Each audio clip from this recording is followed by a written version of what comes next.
bagaimana caranya untuk mengetahui bahwa perkara-perkara itu ibadah, gitu ya, sehingga nanti kita bisa membedakan mana itu ibadah, mana itu adat kebiasaan. Intinya kaidah yang keempat ini ingin kita sampai kepada hakikat ibadah. Ibadah ialah, hakikat ibadah segala sesuatu yang dicintai oleh Allah. Itu ibadah. Buka itu, Pak. Masuk. Oke. Jadi saya ulangi lagi, segala sesuatu yang dicintai oleh Allah itu ibadah. Jadi kalau kita ingin memahami ibadah, hakikat ibadah secara simpel, ibadah itu hakikatnya seluruh apa saja yang dicintai Allah itu ibadah. Nah, sekarang bagaimana kita bisa menengarai, menandai perkara dan perbuatan tersebut, ya? Perkara itu kaitannya dengan ucapan perbuatan, ya. Ya. Perkara tersebut dicintai oleh Allah. Bagaimana kita menandainya? Tandanya ada 5. Jadi perkara tersebut itu dicintai oleh Allah atau tidak, kita ciriin, kita tandai 5. Itu. Yang pertama, perkara tersebut diperintah oleh Allah. Makanya dari sekalian, setiap apa saja kalau nggak diperintah Allah, kita nggak bisa mengklaim itu dicintai Allah.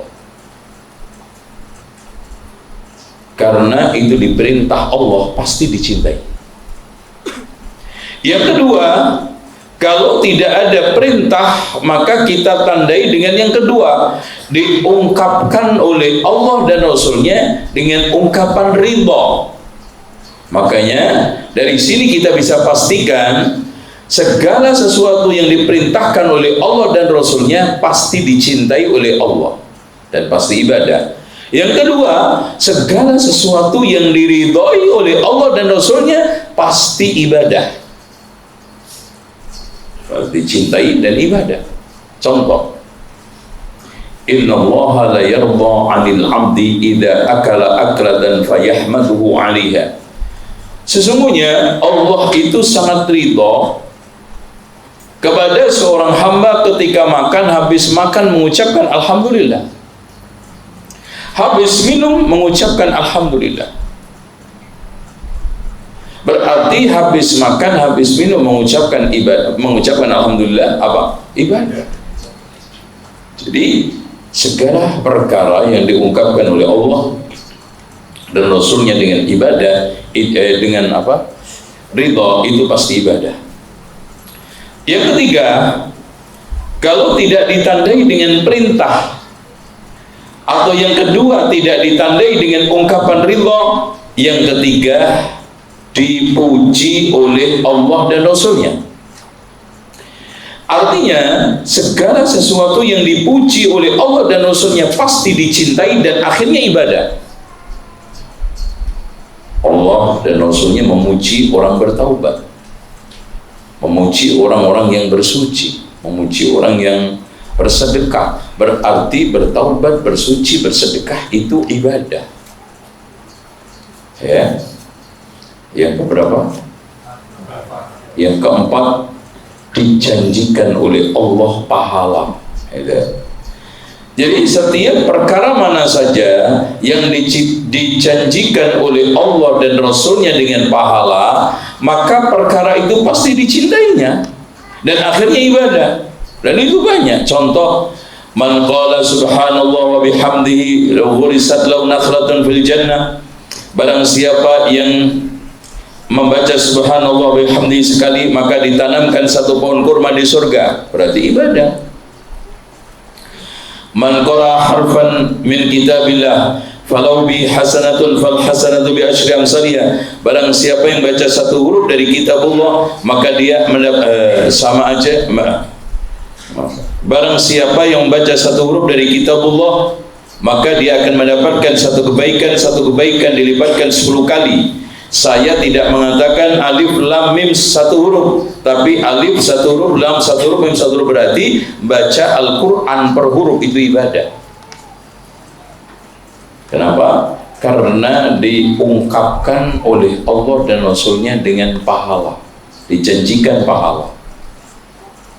Dan yang kelima, kalau tidak 1, 2, 3, 4, maka yang 5 adalah perkara tersebut dijanjikan oleh Allah surga. Jadi artinya kesimpulannya begini, segala sesuatu bila itu diperintah oleh Allah dan Rasulnya, atau diridhoi oleh Allah dan Rasulnya, atau dipuji oleh Allah dan Rasulnya, atau dijanjikan oleh Allah dan Rasulnya pahala, atau dijanjikan oleh Allah dan Rasulnya surga, berarti apa? Ibadah.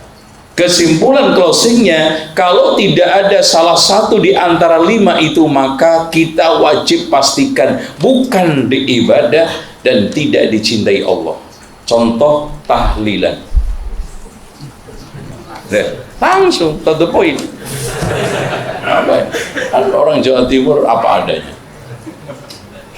Tahlilan. Gitu. Orang Jawa Timur itu punya kelebihan, enggak suka tersinggung. Makanya pakaian belangkonnya kan enggak ada mendol belakangnya. Beda dengan Jawa Tengah, mulus mendol. Gitu. Saya tanya, perintahnya ada enggak? Ayo cek. Dua, diridhoi enggak? Umpamanya siapa yang tahlilan ridho Allah, ridho Rasul, enggak ada. Dipuji enggak? Siapa yang tahlilan sekian kali dapat ini, enggak ada. Surga, ayo. Mana? Enggak ada.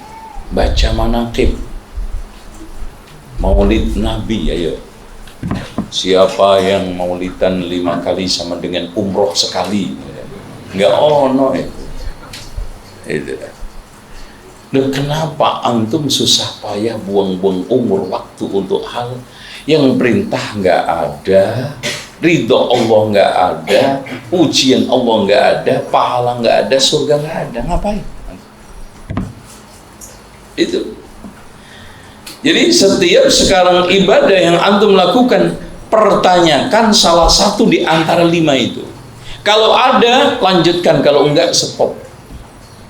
Karena kita sebagai seorang mukmin hanya punya prinsip satu, Pak. Saya nggak mau keluar keringat kalau nggak ada surganya. Udah ngapain?